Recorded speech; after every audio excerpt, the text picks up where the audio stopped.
Hello and good evening, Chicago. Welcome on into another episode of Chi-Town Weekly here on IE Sports Radio. Adam Karnick back with you for another week. Ooh, what a difference a week makes, huh? This time last week we were excited beyond belief because the Bears had pulled off a miraculous upset and thinking, hey, maybe there's a chance here going into Lambeau. Unfortunately, once again, we saw that was not to be the case.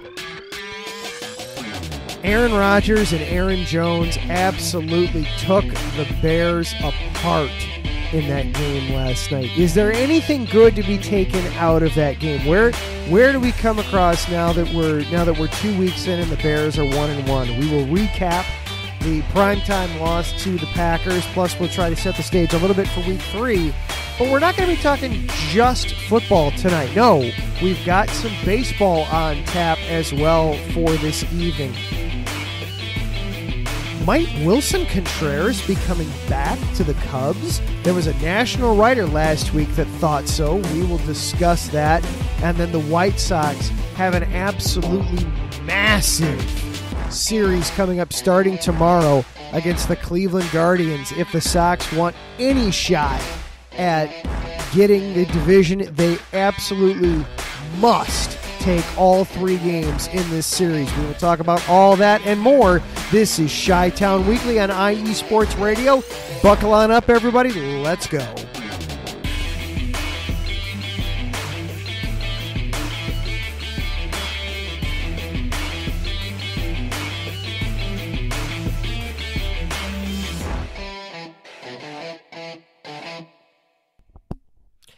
Hello and good evening, everyone. Welcome on into another episode of Chi-Town Weekly here on IE Sports Radio, your direct feed for all that is sports. Got quite a bit on tap for us tonight. Of course, we're going to be breaking down the Week 2 Bears-Packers rivalry game from last night. We're also going to be discussing baseball, both sides of town, some interesting relevant stories going on there. But before we get into all that, of course, we need to get through our homework, if you will.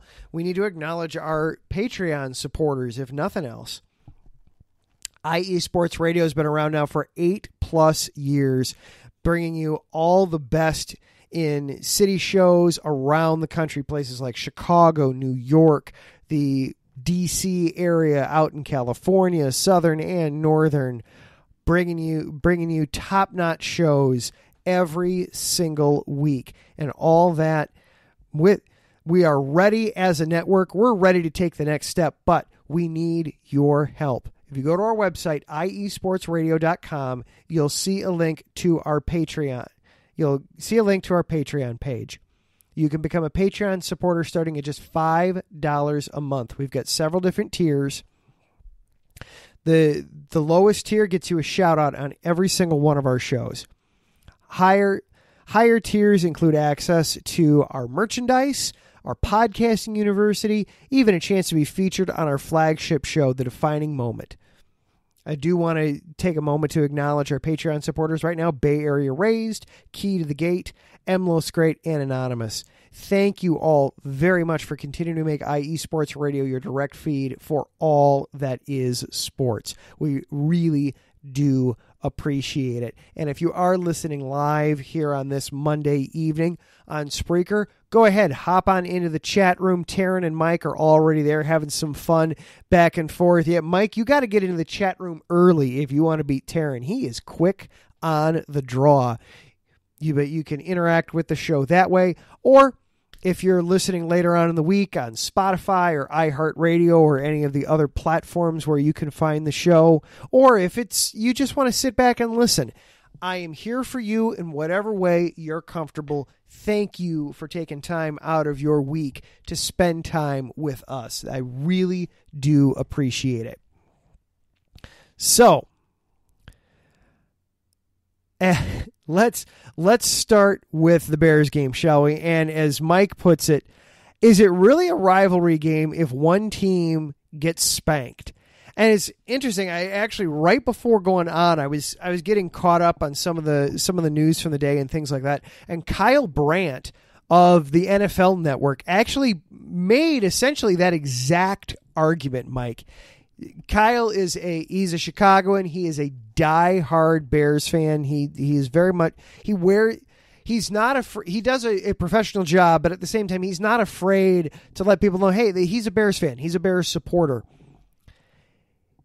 He didn't even plead. He outright told the NFL schedule makers, stop putting Bears-Packers on Sunday Night Football. Just stop putting it into the marquee spots. Leave it at the 1 o'clock Eastern time slot on a Sunday afternoon. There were so many better games and better options. And Brandt pointed out in the primetime games, Rodgers' average margin of victory is over 15 points. And Brett Favre, going back, 30 years ago, his average margin of victory over the Bears in primetime games is over 16 points a game. The Bears-Packers rivalry really hasn't been all that competitive for the last 30 years. So, yeah, I would not mind if they would stop putting it in primetime. I have on occasions when I know that it's going to be, when it's been a particularly rough season, I've just skipped it. I've just said the heck with it. I cannot stomach sitting through watching the Packers just march up and down the field and whip the Bears up and down, and then it winds up being, 50-0 or something like that, which we've had a couple of those games here in the last 10 years. So I get where he's coming from, and I don't disagree with it. I would not have a problem with until the Bears truly can get consistently good, because the Bears haven't beaten the Packers. It's been 4 years. This is now 7 straight wins for the Packers in this rivalry. And I looked it up before the show. I didn't write it down. I can't remember the last time the Bears swept the Packers in a season. I think you have to go back to like 2007 or 2008, something like that was the last time they swept the Packers. It was a long time ago. It's been almost 4 years since they just won a game in the rivalry. To find a time where they didn't at best split, you're having to go back almost 15 years at this point. It's just been so dominated by Green Bay, and it's understandable why. I mean, back-to-back Hall of Fame quarterbacks in Green Bay. Meanwhile, the Bears, as the network so consistently point out, it's been a rotating carousel for the Bears at the quarterback position, and hopefully Fields is able to stabilize it. He didn't look like it last night. That was not a great game from Fields. First of all, only attempted 11 passes. I think they only called about 15 passes for the entire game. And then only had 70 yards through the air for the game. We're 2 weeks in now, and Justin Fields doesn't even have 200 yards on the season yet.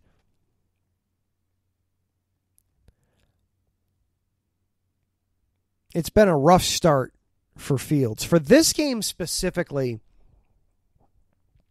it started great. That first drive by the offense was outstanding. 7 plays, 71 yards, methodical, marching down the field, and Fields capped it off with a bootleg that he had the option of throwing, or he recognized that, hey, I've got a lane here. I'm going to tuck it down, and I'm going to put it in myself. And he put it in and he scored. That was great. The rest of the first half, 9 plays, 10 yards. They didn't get another first down until the second half. And it was so bad offensively. Outside of the Bears' first drive, outside of their opening drive, because the Packers got the ball first and kicked a field goal.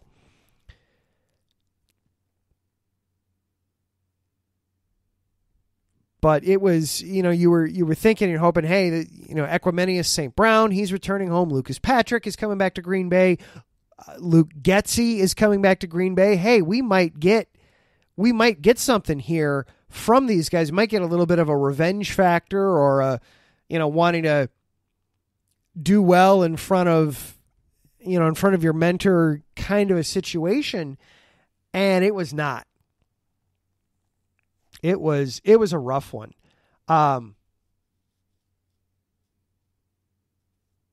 It was rough all around on the team too, and we'll get to it in a second. The only other drive for the Bears that really looked good was one that wound up being empty. The drive where ultimately Fields was ruled to be stopped short of the goal line. We'll get into that a little bit more in a second too. I thought he got in. That fourth down, first of all, as soon as he was ruled short of the goal line on third down, I was, okay, well, you're going for this. Just don't get cute. Don't get cute. Don't get cute. You're lining up in shotgun. You're being cute. Damn it. But even through that, I thought Fields made it. You remember, all that has to happen is the front of the ball, the tip of the ball has to get to the front of the white line of the end zone. That's all the closer you have to get to be considered breaking the plane and you're in. Basically, all he had to do was get past the line of scrimmage. And he got past the line of scrimmage. It was so baffling to me that they ruled him short of the goal line. I wasn't surprised that replay upheld it simply because it's Lambeau. And I don't want to come off as, oh, the refs are on the take. They've paid them off. Oh, there's the 7 best players on the Packers team. The guy's over in black and white. I don't mean that. David Montgomery brought it up post-game, too. The Packers, if it's a 50-50 call at Lambeau, it goes the Packers' way more often than not. And I don't mean that as a complaint. I don't mean that as I don't want to put a conspiracy theory in anybody's heads. But I've been watching football for 30 years. I have seen a lot of Packers games. Not just Bears-Packers games, a lot of Packers games. And it feels like they get a disproportionate amount of 50-50 calls go to the home team. It is what it is. If you're playing in Lambeau, you better make sure you better make it clear and concise, because if there's any doubt, it's going to go the Packers' way. It simply is. And Mike's saying it sounds like a conspiracy theory. I don't mean it to. I really don't.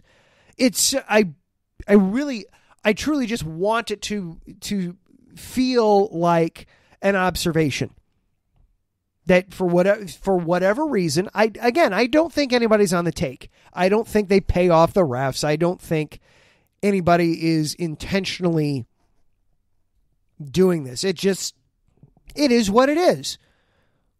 Calls tend to go the Packers' way, and that was the case last night.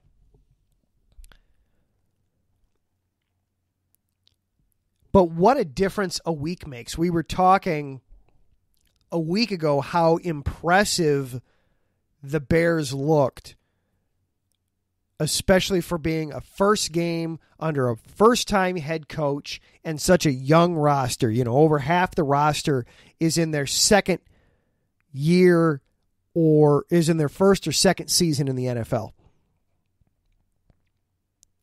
And they looked so crisp and clean with the way they executed and performed. Not just the plays, but also the communication, getting plays in from the sideline, and the lack of penalties and things like that. You did not see that last night. And I'm sure it's the difference of playing at home versus being on the road. There were problems last night. They had issues getting plays in from the sideline. They had to burn a timeout in the first half because they couldn't get the play call in a timely fashion to Fields. They had to burn a timeout so that they could make sure they got the play call in. Getsy, for much of the first half, forgot that the running game was working, that the running game had worked on the first drive and they got away from it. And all the penalties that they committed. They had just 3 penalties in week 1. And then last night, they wind up, I believe it was 7 penalties. I'm pulling up the stats right now. Yeah, it was 7 penalties for 50 yards. And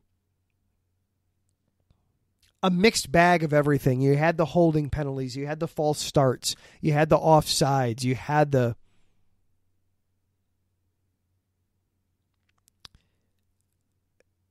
You had the procedural problems that you didn't have a week ago. And I'm sure a lot of that's just being on the road for the first time there. It was a growing pains kind of game for the Bears last night. And they ultimately,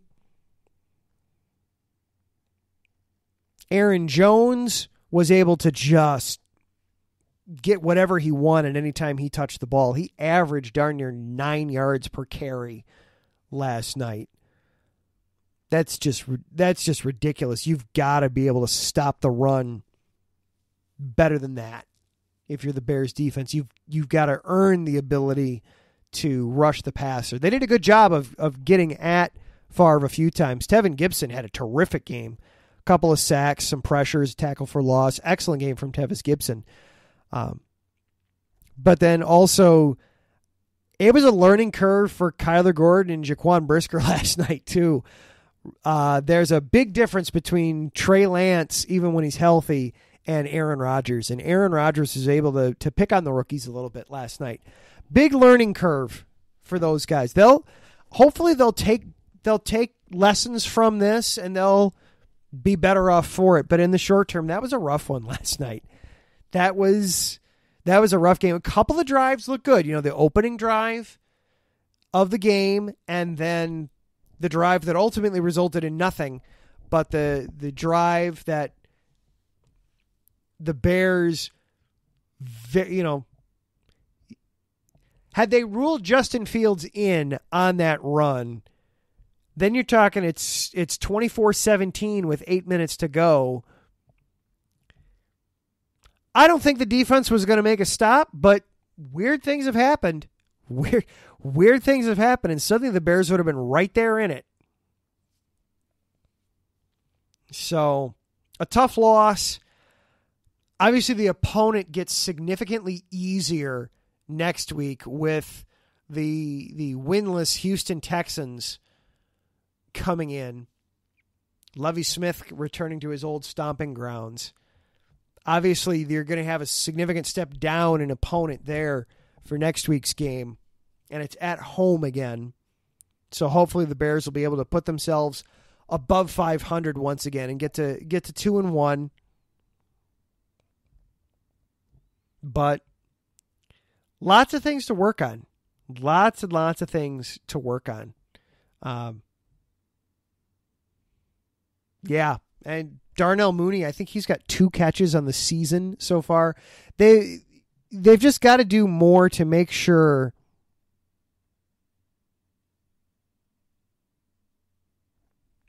to get Fields into a rhythm offensively, I feel like. Get him into a lather a little bit. Give him some easy throws to get started and let him get warmed up, lathered up a little bit with his throws. David Montgomery was excellent last night, though. That was fantastic to see. He carried the team on his back last night, so it was good for Monty. Hopefully he'll be able to keep that moving forward going on as well. And this game against Houston should... The Bears open as favorites. They should be favored in this one. The Bears should be the better team than Houston in this game. Might be one of the only times this season that the Bears will be favored, but should be a better game this coming Sunday. But for now, unfortunately, last night was just a reminder that the Bears they've got a long ways to go. They're not there yet, even with not much of a receiving core in Green Bay. When you've got a quarterback of that caliber and talent, that can make up for a lot of other deficiencies on your offense. All right, we are... Oh, a quick question from there. Are there any current Bears players who were there under Lovie Smith?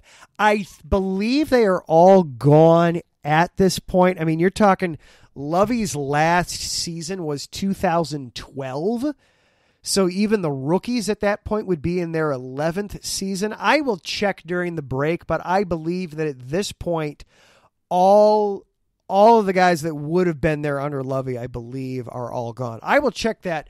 I will give you a definitive answer to that, though, on the other side of this break. You are listening to Chi-Town Weekly here on IE Sports Radio, your direct feed for all that is sports.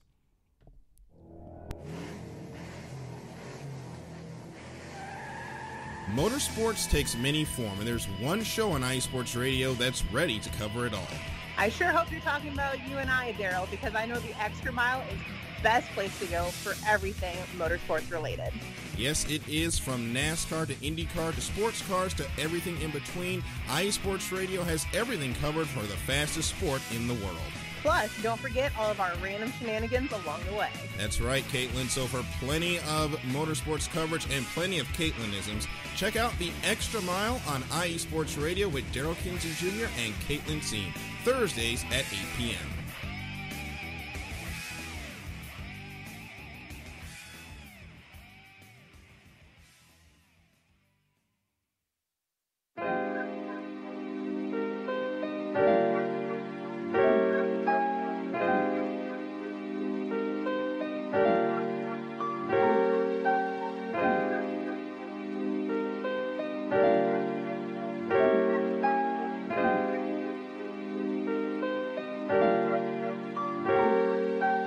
Hello, ladies and gentlemen. My name is Davidson. It's your boy, Dentarius Lava. And we are the hosts of Fast Break here on IE Sports Radio, where we discuss everything in the world of basketball from prep to the pros. You guys should definitely check us out, man. Sunday, 8 p.m. Eastern, 5 p.m. Pacific. We got all the basketball information you guys need, so we look forward to you guys listening in. And please do, because we are the best basketball show on this side of the Mississippi. And please do check us out on Twitter at FastBreakISR. D-Lock, where's our time again? 8 p.m. Eastern, 5 p.m. Pacific. That give you guys plenty of time on a Sunday. Tune in.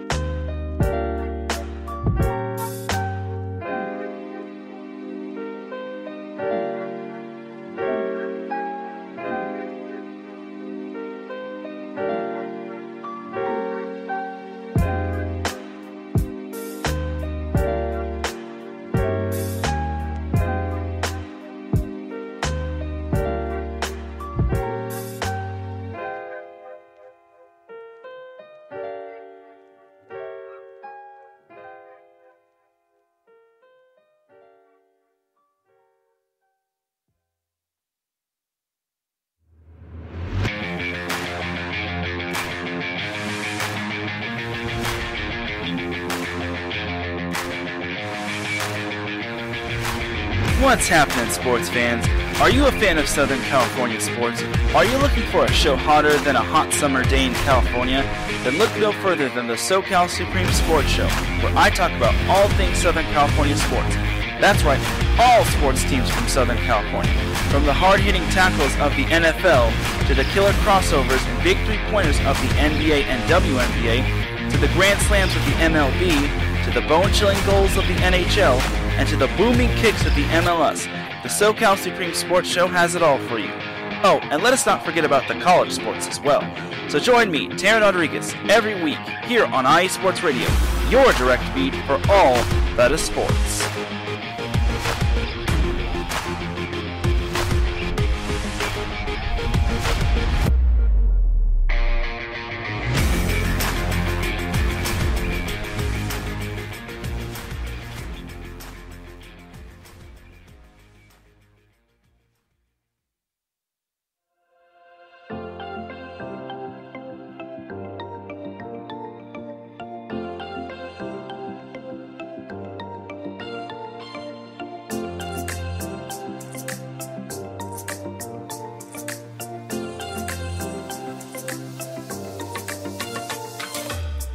Are you a fan of Buffalo sports?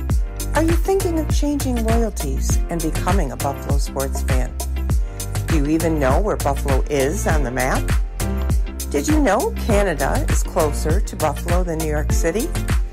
Welcome to the Buffalo Huddle, every Tuesday night at 7 p.m. Eastern Standard Time and 4 p.m. Pacific Coast Time on IE Sports Radio, your direct feed for all that is sports. I'm your host, Patty Bax. This is a podcast designed for you, the passionate sports fan. I know you love your sports. Who doesn't? I cover Buffalo sports and so much more by bringing in the human elements. I call it Buffalo Sports with a Twist. Join me as we take a journey into the world of Buffalo sports. I guarantee you'll fall in love with Buffalo just like I did. Each week we start with an inspiration, question of the day, a Buffalo fun fact, and our weekly challenge to you, the listener. Come huddle up with me every Tuesday at 7 p.m. Eastern Standard Time and 4 p.m. Pacific Coast Time for the Buffalo Huddle with Patty Bax on IE Sports Radio, your direct feed for all that is sports. As we say in Buffalo, go Bills!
Hey sports fans, do you like wine? Well, we've got the show for you. This is Let's Wine About Sports, a show where we talk about wine and sports simultaneously. From the classic Cabernet Sauvignon all the way down to the grapes that you've never even heard of before. Oh yeah, we cover it all. And we'll talk about a little bit of sports as well. Football, hockey, collegiate, women's sports, it doesn't matter. We're going to talk about it all, and we're going to whine about it all. So join me Monday at 8 p.m. on IU Sports Radio, your direct feed for all that is sports.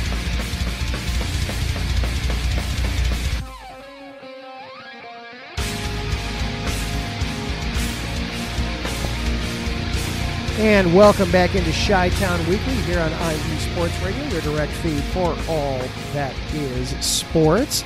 Be sure to check out all those, plus the other shows on our outstanding lineup each and every week. And on the weekends, you can hear over on our Mixler.com channel, you can hear live calls of college football and even some NFL games and soccer matches throughout the season. So be sure to check those out. And also partnering with our sister station, USRN, on those as well. So be sure to check all that stuff out. So the question got thrown in there right before the break with Lovie Smith coming back with the Houston Texans this weekend. Are there any current Bears who would have been playing under Lovie Smith when he was last in Chicago? The answer is no. You keep in mind that his last season in Chicago was 2012.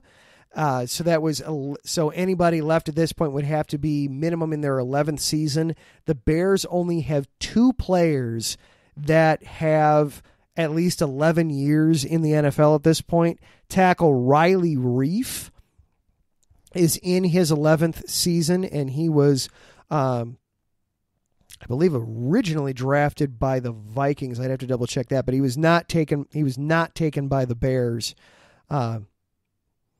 First, so he would not have been there for. He would not have been there for the last season of Lovey. And then the only other player who's been around that long is Robert Quinn. Robert Quinn is in his 12th NFL season, and obviously he was, and thank you, Mike, yeah, Riley Reiff was originally a Lions draft pick. I knew it was in the division. I just couldn't remember where. And then the only other Bears player that's been around long enough was Robert Quinn. But Quinn, of course, not an original draft pick by the Bears. He was a free agent signing just a couple years ago. So no, the Bears do not currently have anyone on the roster that played under Coach Smith. So not quite a huge homecoming. You know, the crowd, I'm sure, will give him some ovation and things like that. He had his big triumphant return to Soldier Field a year or two after being fired from the Bears back when he was Tampa Bay's head coach. He had a game where Briggs and Tillman and some of those guys were still on the team. So he kind of had that moment. I think it was like in 2014, the Bucks came to town and Lovey had that kind of special moment already. So I wanted to switch gears a little bit now, and let's talk some baseball. And I wanted to start with the Cubs. The Cubs are playing tonight for whatever it's worth. They're losing to the Marlins 7-3. We're not going to talk a whole lot about the game because, of course, the Cubs aren't all that relevant. And as far as the playoffs are concerned and the actual product on the field going on right now, the Cubs are out of it. They're still trying to maneuver their way around a rebuild here. And what kind of brought it up to the fold is the Colorado Rockies were in town this weekend. They took 2 of 3 from the Cubs. And, of course, the Rockies are the team that ultimately managed to sign Chris Bryant in the offseason.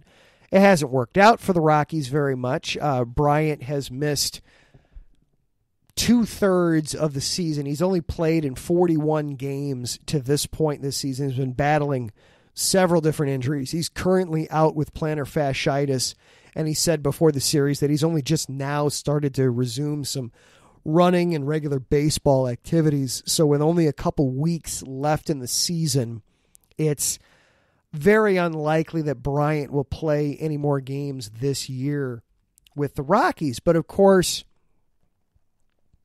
Bryant was part of the 2016 team, and then of course the great sell-off of 2021 with the Cubs. And we've talked about that a lot. There's no need to bring up all of that. Simply to say that Chris Bryant was one of those guys that it felt like a foregone conclusion that the Cubs were never going to be his long-term home. As frustrating as that was for me in particular, because I was a big Chris Bryant fan. I still am a big Chris Bryant fan. A friend of mine who now lives out in the Denver area went out there for went there to watch a White Sox Rockies game, and I told him in our group chat to cheer like a teenage girl for Chris Bryant for me, to just show him the love. And he jokingly replied that he did. And then throughout the game, he was texting us anytime Bryant did anything of relevance. It was fun. It was a lot of fun. The Cubs have a player now on the roster who also, it's felt for a long time like the Cubs just aren't interested in keeping him. And that, of course, is catcher Wilson Contreras.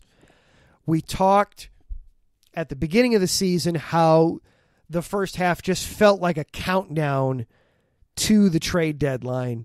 And it wasn't a question of will they trade Contreras, but to whom will they trade Contreras and what will they get in return for him?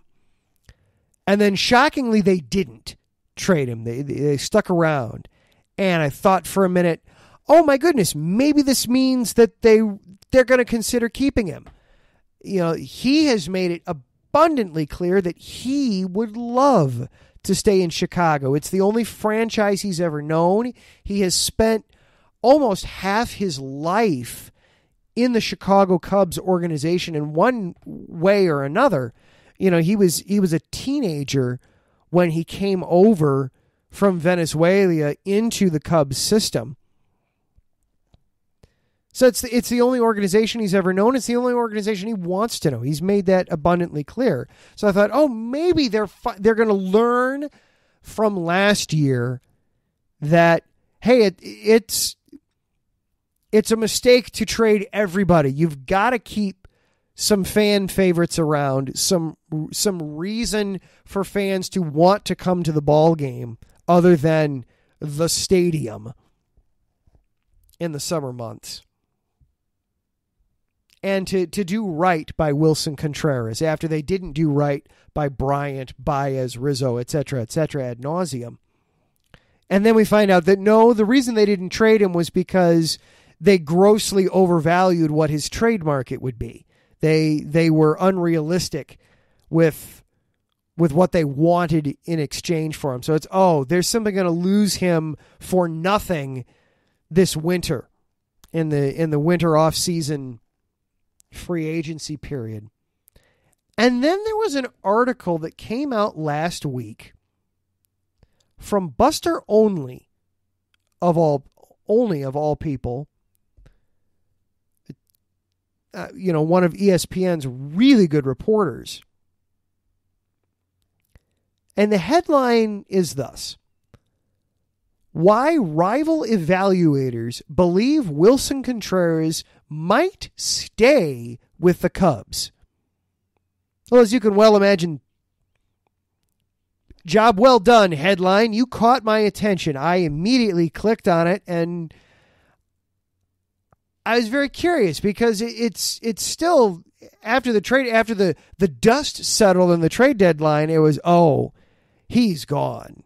They don't want to keep him. They just didn't get a trade. They foolishly decided that it was better to get nothing for him than to trade him for less than what they thought he was worth.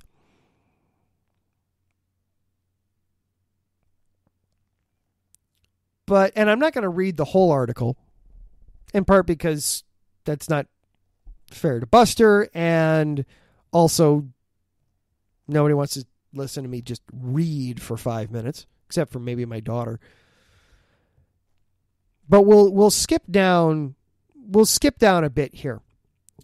But some rival, or I guess we'll set the stage a little bit. The Cubs, likely anticipating that they could receive draft pick compensation for Contreras this offseason, even if he leaves, set a high price at the trade deadline for him. But some rival executives with contending teams were wary of attempting to introduce a new everyday catcher to their pitching staff.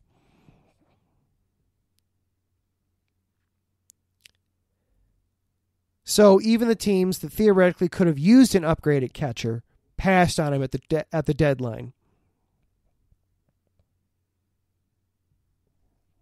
Now we've skipped ahead into this hypothetical here. Shortly after the conclusion of the World Series, the Cubs are expected to present a qualifying offer to Contreras. It would be a 1-year deal, somewhere in the range of 18 and 19 million. If Contreras then were to sign with a team other than the Cubs, that club would have to surrender at least a draft pick and perhaps some international signing money. That's going to limit how many teams would then be interested in signing Contreras. And you know that if the Cubs make a qualifying offer to Contreras, he will sign it because he wants to stay with the team.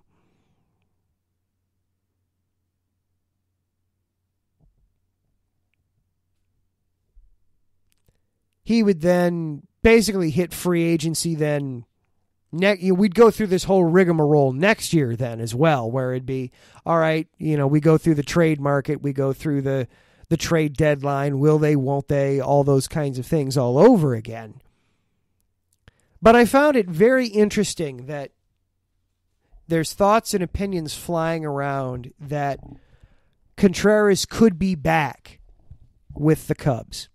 That if the Cubs were to make him this qualifying offer, Contreras would almost certainly sign it. And that would effectively, it would function very similarly to a franchise tag in football, where sure, you could go sign him if you're the Astros or the Mets. Those are the two teams that seemed most interested in Contreras at the trade deadline. Sure, you could sign him, but then you owe the Cubs compensation. It's almost the same as a trade. That might really hinder his free agent market. So we may not have seen, even at the end of this season, we might still see Contreras out there at Wrigley Field next season. I would like to see them just flat out commit to him. I've said this before, I'll continue to say it. He has improved so much defensively with his catching, and he's still one of the best offensive catchers in the game. And if you're going to be serious about making a move here in the near future, he can help you. And now that you have the designated hitter role in the National League, even when his knees do get to a point where he has to stop catching, you can have him DH. You can have him play first base. I don't think the Cubs right now really have a deep prospect first baseman in their system right now, at least not one that's coming up anytime soon. I know Frank the Tank and Patrick Wisdom have been splitting time a lot there this season. Contreras can play first for you. Heck, he used to play all over the diamond when he was younger. But it'll be interesting to see. The drama with Wilson Contreras and the Cubs may not yet be done. It might not be over yet. All right, we're going to take one more break, and then we will talk some baseball on the South Side, because there is a huge series coming up at Guaranteed Rate starting tomorrow. This is Chi-Town Weekly on IE Sports Radio, your direct feed for all that is sports.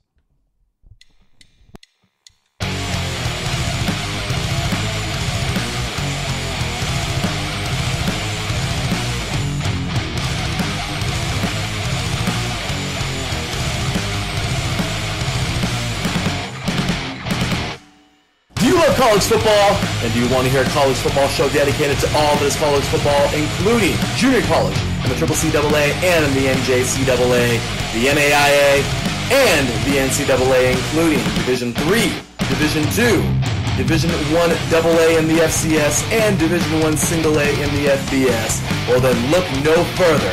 Join myself, Larry B., and my colleagues, Mr. H-Town Blake Henley, and Mr. Christian Espinoza, each week during the college football season for the latest in college football on 3 and Out College Edition, right here on IE Sports Radio, your direct feed for all that is sports.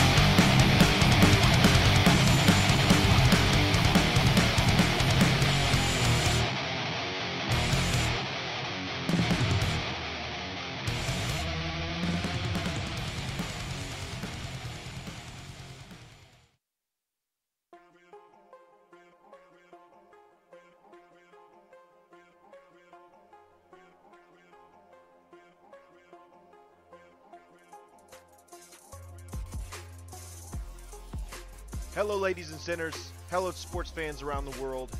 Hello, IE Sports family. This is Cale Henderson, the host of IE Vegas, the Sin City Sports Show, presented by IE Sports Radio. If you folks are interested in sports in the Vegas area, if you're wanting to have a blast for 1 hour, every Tuesday night from 7 p.m. Pacific Standard Time to 8 p.m. Pacific Standard Time, this is a show built for the Vegas sports fans, where we feature the Las Vegas Raiders, the Las Vegas Golden Knights, the Las Vegas Aces, and the University of Las Vegas, Nevada Rebels. Hopefully, fingers crossed, MLB team coming soon. Either way, if you folks are looking to have a blast for 1 hour each and every week, tune in Tuesday, 7 p.m. Pacific Standard Time to 8 p.m. Pacific Standard Time. If you folks are interested in Vegas sports news, go to our Twitter, at SinCities_IESR, and you can speak with me, the host, Cale Henderson, at Cale_Henderson on Twitter. At any time, be happy to reply. Always want to reach out to our fans. Again, the Sin City Sports Show, presented by IE Sports Radio, your direct feed for all that is sports.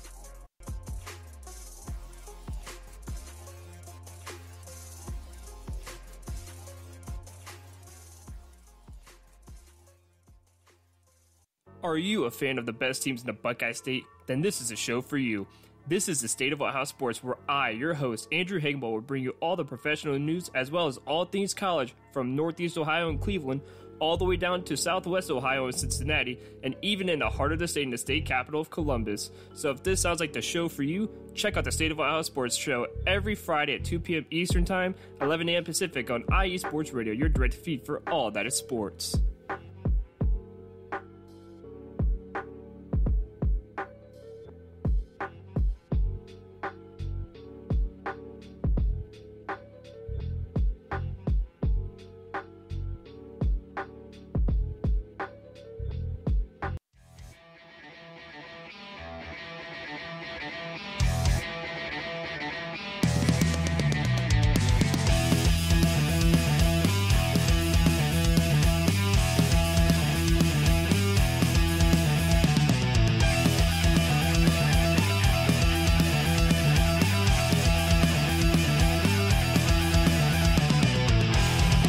It's IE Sports Radio.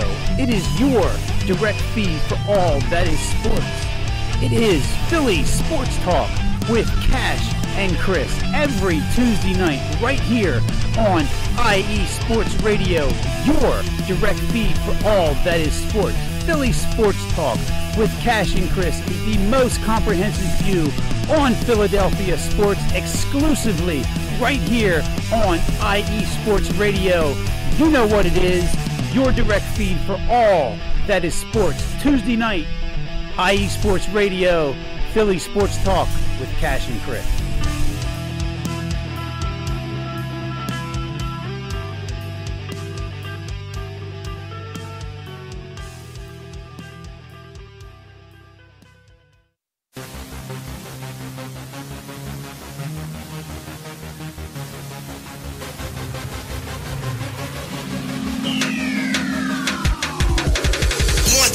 Everybody, this is Darren Rodriguez. Are you a fan of volleyball? Are you a fan of Thunderous Spikes? Then I have the show for you, Set Point, where I cover NCAA men's and women's volleyball, high school boys and girls volleyball, beach volleyball, and even professional volleyball. Catch the action every week here on IE Sports Radio, your direct feed for all that is sports.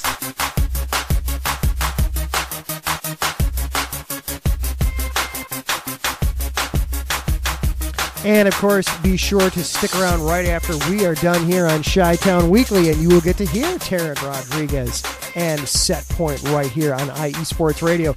This, however, is Chi-Town Weekly. Adam Karnick here with you for about another 10 minutes or so before we wrap things up. Want to talk White Sox now. They had the night off tonight, getting ready for a huge, massive series with the Cleveland Guardians. Why?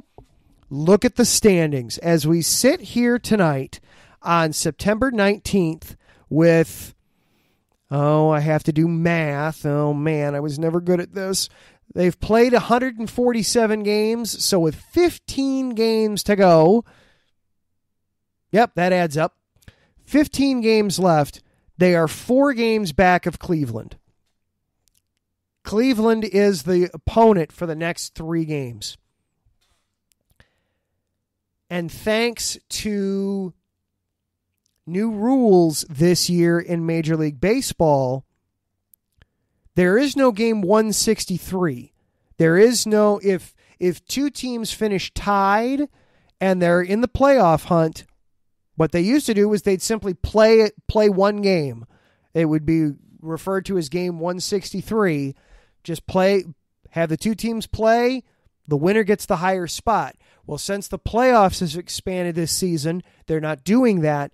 They have introduced football-style tiebreakers into baseball starting this year. The Sox are in trouble. If they do not sweep this series from Cleveland, if they don't take all 3 of those games against the Guardians, not only will there most likely not be enough time left in the season for them to make up the distance, even if they win the series and take 2 out of 3, they would still be 3 games back with now only 14 to go. Cleveland would also then own the tiebreaker against the White Sox. So the Sox would, in effect, have gained no ground. They would in effect be 4 games back with 14 to go. So this is a massive, massive series coming up for the Sox this week. So wanted to hype it up a little bit, talk about it a little bit, and get ready for it. They played each other last week. It was a real fast. Chicago came into town for 1 game, a makeup from a rain out earlier in the year, and the Sox won that game handily. Part of the reason they won that game, they had 5 home runs in the game. Part of the reason they won it handily, not to take anything away from the Sox, not to take anything away from Elvis Andrus or Andrew Vaughn or Gavin Sheets or any of those guys. The pitcher that the Guardians chose to put out there was, shall we say, less than top of the rotation material. The guy they chose to put out there, I want to get his name correctly on here. Hunter Gaddis. Hunter Gaddis has made a grand total of 2 starts this season, and he has not done well in either of them. He has an ERA of 18.41. He has a whip of 2.45. He has just 5 strikeouts. He has given up 15 runs in 7 1/3 innings over 2 starts. 15 hits, 7 home runs, 3 walks. Not exactly stellar material there from Hunter Gaddis. The reason the Guardians chose to start him was they had a 5-game series in Minnesota over the weekend, and they didn't want to burn their bullpen or waste one of their strong arms, knowing that they were in for a very long series in Minnesota. And unfortunately, the Twins didn't do the Sox any favors. The Guardians took 4 of 5 from Minnesota. So while the White Sox took 2 of 3 in Detroit over the weekend, unfortunately the Guardians took 4 of 5 from Minnesota, and so they were able to comfortably put themselves 4 games up now heading into this huge series. Dylan Cease is on the hill tomorrow night for the Sox. Followed up on Wednesday, you've got Lance Lynn going in that game. And then in the series finale, you've got Jose. You've got Johnny Cueto going. So these are the 3 pitchers you'd want. If you're the White Sox, these are the 3 guys. These are the 3 guys you want going out there for this series. 3 absolute must-win games. You take them one at a time, one day at a time, 1 game at a time. But Cease, boy, you want to talk about cementing cementing your candidacy for Cy Young, a strong performance out of him tomorrow night would go a long way to help with that. And then Lance Lynn has been on the rise, and of course Johnny Cueto has been one of the biggest and best surprises for the White Sox all season. So they've got the pitching rotation set up for the way they want. Another reason you've got to take all these, you still need help from the Guardians' opponents. The Guardians they've got one more tough opponent left on their schedule. After they're done with the White Sox, they go to Texas and they take on the Rangers. Then they take on Tampa Bay at home. Then they close out with their final 6 games of the season, all against the Royals. Those 6 against the Royals and the 3 against the Rangers, it's very conceivable that Cleveland could take 7 or 8 of those. There's not going to be a whole lot of room for error, so you're not going to be given a whole lot of opportunities there to make up ground otherwise. The Sox, meanwhile, when they're done with the Guardians, they've got 3 more against the Tigers. Then they've got the Twins. Then they've got a tough series against the Padres. We'll see where that's at, where the Padres are at. It could be something, it could be nothing. It'll depend on kind of how the calendar falls and how the playoffs kind of line up, and then finishing up with the Twins. So the Sox are going to need some help, but you've got to start by taking care of your own business and taking 3 from the Guardians this week. So hopefully Dylan Cease is able to give his best stuff starting tomorrow night, get the series started off right. All right, that is going to do it for our show this evening.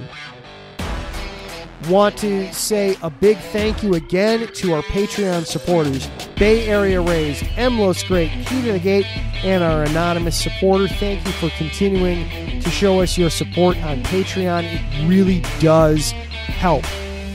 And again, if you want to become a Patreon supporter, go to our website, iesportsradio.com. You'll find the Patreon link there. Take care of everything there.